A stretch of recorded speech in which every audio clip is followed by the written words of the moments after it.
Hola, hola, bienvenidos a otro episodio de Reescribiendo la Historia. Hoy nos vamos directo a la tierra, al sol y al racimo. Hablamos del boom bananero en el Ecuador, un tiempo de riqueza pero también de lucha. Y para esto tenemos a dos invitados especiales.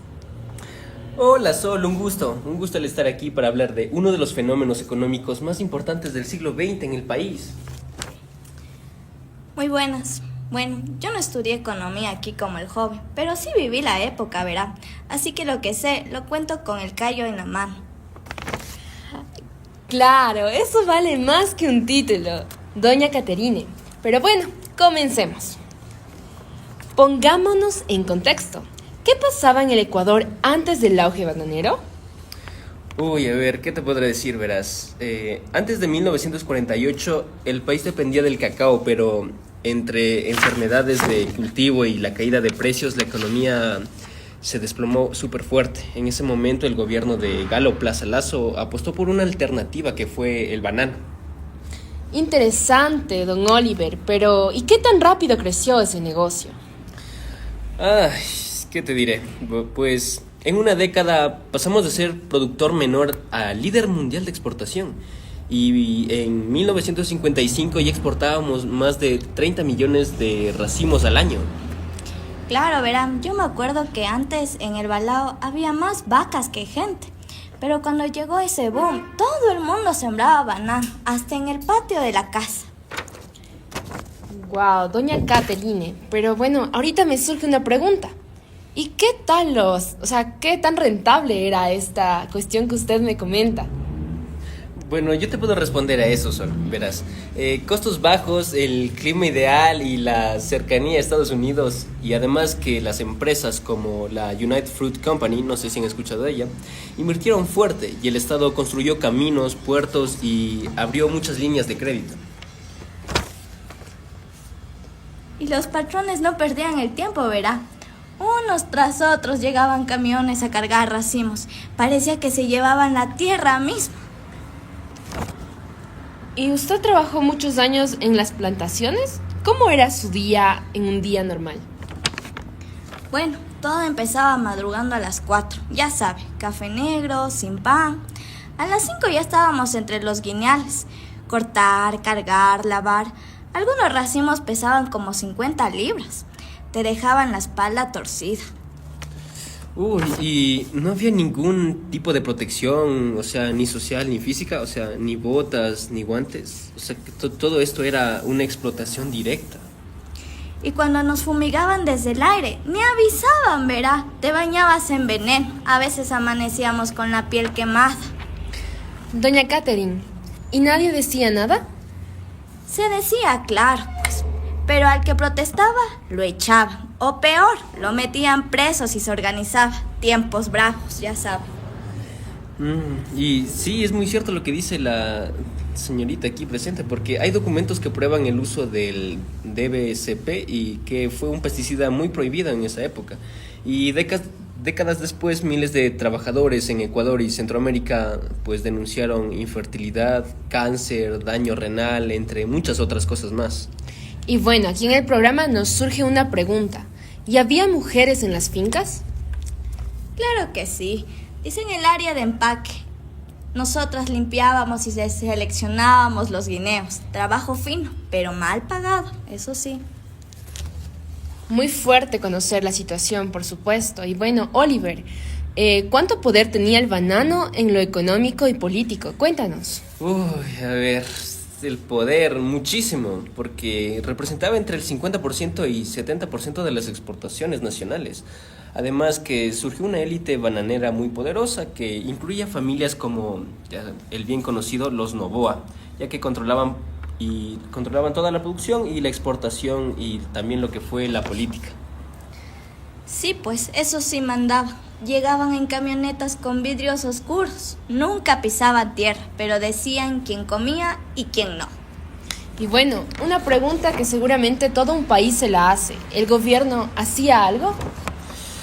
A ver, al principio hubo inversiones en lo que es la infraestructura, sí, pero con el pasar del tiempo las decisiones se negociaban entre élites y muchos beneficios no llegaron al sector campesino.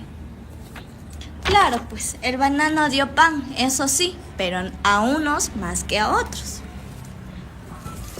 Y bueno, desde aquí podemos ver ya los inicios de la corrupción.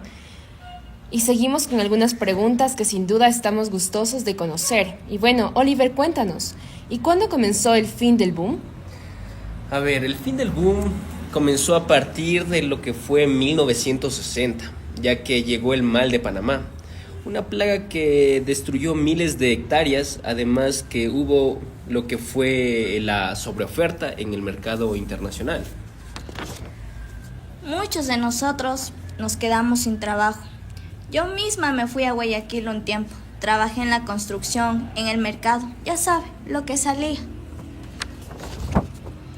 Y bueno, Oliver, ¿el gobierno les dio alguna respuesta al respecto? Uy, el gobierno, sí, pero fue bastante tarde y como siempre, pues más al empresario que al obrero, no hubo una reconversión productiva que sea real. Claro, ya sabe, el campo quedó abandonado, pero la tierra no olvida. Uno regresa y los árboles viejos aún se acuerdan de uno. Por supuesto, doña Caterine. Interesante conocer su historia y también la percepción de cada uno. Pero bueno, ahora ya han pasado algunos años y me gustaría conocer de parte, primeramente de Oliver, ¿cuál es el estado del banano de hoy? ¿Qué tienes para decirle a todo un Ecuador que sigue teniendo los rezagos de lo que fue el banano en su anterioridad? Pues te puedo decir que Ecuador sigue siendo el mayor exportador mundial, ya que tiene un 25% del mercado, pero aún hay problemas porque radica el abuso laboral, precios bajos para el productor y el impacto ambiental que este tiene. Hoy, por ejemplo, los jóvenes no quieren cortar banano, quieren estudiar, trabajar en otras cosas, pero sin olvidar de dónde venimos. ¿Y qué cree usted, don Oliver, que nos deja ese boom? Ay, Sol, te puedo decir muchas cosas, pero verás. Esto nos deja un país más conectado, sí, pero también nos deja lo que es una lección, que el desarrollo sin justicia social no puede ser un desarrollo. Claro, verán, mi padre sabía decir, donde hay guineo, hay esperanza, pero hay que pelarla bien para no tragar veneno. Por supuesto, querida audiencia, hoy escuchamos una historia que se entreteje entre racimos, tierra y sudor, pero también, sobre todo, dignidad.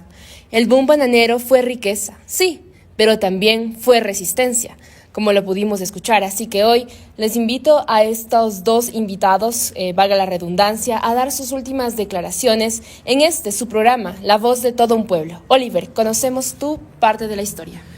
Sí, concuerdo contigo, Sol, y como dijo el sociólogo Carlos Larrea, el Ecuador moderno nació entre el lodo del banano y el humo del cacao.